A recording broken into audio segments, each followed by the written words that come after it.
Hello friend, कैसे हो आप सब। आई होप आप सब ठीक होंगे। लीजिए दोस्तों, आज मैं फिर आ गई हूँ आप सबके लिए एक और नई वीडियो के साथ जो बहुत ही हेल्पफुल होने वाला है आप सबके लिए। जैसे ही एक औरत को पता चलता है कि वो माँ बनने वाली है तो सबसे पहले तो वो खुशी से फुली नहीं समाती है, क्योंकि माँ बनना हम औरत को एक गॉड गिफ्ट मिला हुआ है जो बहुत ही खूबसूरत गिफ्ट है हम औरतों के लिए। और उसके बाद उसके मन में यह ख्याल आता है कि उसको बेटा होगा या फिर बेटी। गर्भवती होने के बाद शायद हर किसी के मन में ये सवाल आता ही होगा। हर महिला यही सोचती होगी क्या पता लड़का होगा या फिर लड़की होगी, बेटा होगा या फिर बेटी। लेकिन यह जानना गलत बात है। इस तरीके से सोचने से पहले आपको अपनी सेहत का और अपने गर्भ में पल रहे शिशु का अच्छे से ख्याल रखना चाहिए।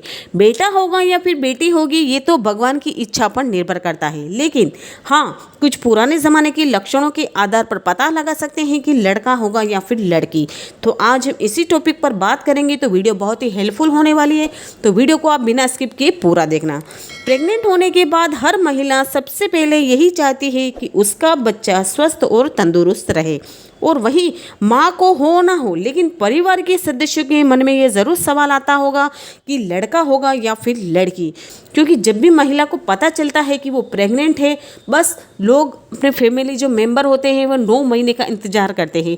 9 महीने के बाद लड़का होगा ये लड़की, हर कोई सोचता रहता है, हर किसी के मन में ये ख्याल आता है। लेकिन यह सब जानना गैर कानूनी है। लेकिन फिर भी ऐसे कुछ तरीके और संकेत ऐसे होते हैं जो बताते हैं कि पेट में लड़का है या फिर लड़की। पुराने ज़माने में जब दाई माँ डिलीवरी कराती थी तब तो वो इन्हीं तरीक़ों से बताती थी कि बेटा होगा या फिर बेटी। पुराने ज़माने के तो बात ही अलग है। जो वहाँ पर कहाँ हॉस्पिटल होते थे, कोई भी हॉस्पिटल वगैरह नहीं होता। जो भी डिलीवरी होती थी वो घर पर ही होती थी, वो भी दाई माँ के सहारे। क्योंकि स्टार्टिंग में जब पता लग जाता था कि वो औरत प्रेग्नेंट है तो स्टार्टिंग से एंडिंग तक वही महिला की देखरेख करती थी। वो औरत की नस देखकर पता लगा लेती थी कि माँ की हालत कैसी है, माँ स्वस्थ है या फिर अस्वस्थ है। मतलब कि इतनी नॉलेज होती थी दाई माँ में कि वो सारी सिचुएशन को समझ सके। लेकिन आजकल नया ज़माना है, आजकल ये सब चीज़ें लागू नहीं होती हैं। आज सब चीज़ें मशीनों के ज़रिए होती है। महिला के गर्भवती होने पर यह शुरुआती बदलाव होता है। बच्चे का लिंग बताने के दाई माँ भी औरतों की स्किन को ही देखती थी। मतलब उनकी स्किन देखकर ही वो पता लगा लेती थी कि उनके हाव भाव देखकर, उनकी चाल चलन देखकर, उनका खान पीन देखकर ही पता लगा लेती थी कि लड़का होगा या फिर लड़की। अगर स्किन ड्राई हो रही है तो बेटा माना जाता था कि अगर आपकी स्किन बहुत ही ड्राई हो रही है, स्किन में खिंचावट आ रही है तो इसका मतलब होता था कि बेटा होगा। और वहीं ऑयली स्किन हो तो बेटी होगी। आपकी स्किन पर ऑयल रिलीज हो रहा है तो इसका मतलब है कि आपको लड़की होगी।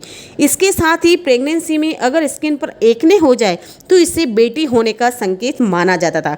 ये सारे संकेत में पुराने ज़माने के आधार पर मैं आपको बता रही हूँ दोस्तों कि पुराने ज़माने में ऐसे पता लगाते थे कि लड़का होगा या फिर लड़की।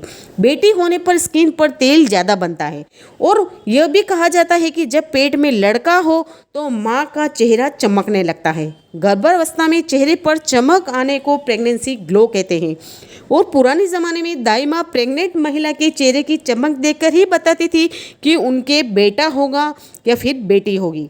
बेटी के बारे में पता करने का सबसे कॉमन टेस्ट बालों का टेक्सचर भी है। कहा जाता है कि अगर माँ के बाल प्रेगनेंसी में घने हो जाए तो इसका मतलब है कि लड़का होगा।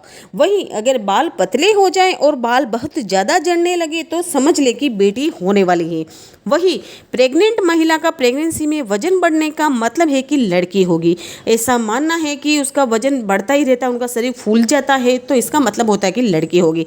लेकिन अगर सिर्फ पेट का आकार बढ़ रहा है तो इसका मतलब है कि बेटा होगा। वहीं अगर प्रेगनेंसी में आपके पैर बाकी दिनों की तुलना में ज़्यादा ठंडे हो रहे हैं तो इससे आप समझ सकती हैं कि बेटा होने वाला है। वहीं पैरों का तापमान में कोई बदलाव न आने का मतलब हो सकता है कि बेटी होगी। और पैरों के साइज में बदलाव आने का संबंध भी बेबी के जेंडर से बताया जाता था। अगर पैर का आकार लगभग दोगुना हो जाए तो इसे बेटा होने का संकेत माना जाता है। अगर वहीं इसमें कोई बदलाव न आए तो कहते हैं कि बेटी होगी। और जिन महिलाओं को थोड़ी देर के लिए सिर दर्द हो तो ये बेटे का संकेत होता था।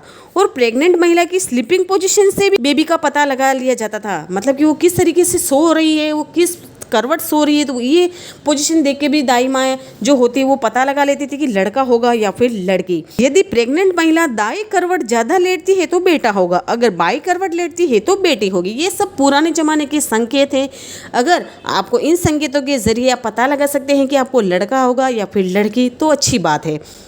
तो ये सब पुराने ज़माने के संकेत थे। दाई माँ जो होती थी ना वो पुराने ज़माने की, वो इन्हीं संकेतों के आधार पर पता लगा लेती थी कि लड़का होगा या फिर लड़की। प्रेगनेंसी में इस तरह के बदलाव और लक्षणों के आधार पर पेट में पल रहे शिशु के लिंग का पता लगाना सही नहीं है।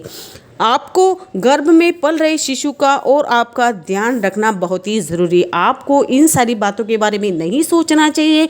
जैसा भी है आपके पेट में पल रहा लड़का हो या फिर लड़की, आपको उस गर्भ में पल रहे शिशु का और अपने स्वास्थ्य का अच्छे से ख्याल रखना चाहिए कि आपको किस तरीके का खाना चाहिए। हमेशा आप खुश रहे, लड़का हो या फिर लड़की, ये तो भगवान की देन होती है। लड़का ही होगा या फिर लड़की होगी, तीसरा तो कोई नहीं होगा ना। या फिर लड़का होगा या फिर लड़की, उसे हमें सहर्ष स्वीकार करना चाहिए। आप इन बातों के बारे में सोचने से बेहतर है कि आप अच्छा सोचें, अच्छा खाएं, अच्छा पिएं और अच्छी बातें सुनें और हमेशा खुद को खुश रखने की कोशिश करें। आप जिस माहौल में, आप जिस तरीके का आप 9 महीने में रिएक्ट करेंगे, आप जिस तरीके का खाना खाएंगे, जिस माहौल में आप रहेंगे, तो वो सारा असर है आपके बच्चे पर पड़ेगा। तो इसलिए 9 महीने में आप ज़्यादा से ज़्यादा हेल्दी चीज़ें खाएँ, मतलब कि आप धार्मिक ग्रंथ पढ़ें, धार्मिक बुकें पढ़ें या फिर अच्छा खाना खाएं और अच्छा ही सोचें, किसी के बारे में बुरा ना सोचें। तो इन सारी चीज़ों का जो प्रभाव होता है ना वो बच्चे के ऊपर पड़ता है। तो आप हमेशा खुश रहें, लड़का होगा या लड़की इसके बारे में ना सोचें। आप अपने सेहत का और गर्भ में पल रहे शिशु का अच्छे से ख्याल रखें। आई होप कि आपको आज का वीडियो पसंद आया होगा। अगर आपको आज की वीडियो थोड़ी सी भी हेल्पफुल लगी हो तो वीडियो को लाइक शेयर कमेंट ज़रूर करना और चैनल पर पहली बार आए हैं तो चैनल को कर लेना सब्सक्राइब और साथ में बेल आइकन को भी प्रेस कर लेना। तो चलिए मिलती हूँ नेक्स्ट वीडियो में, तब तक के लिए bye bye and take care.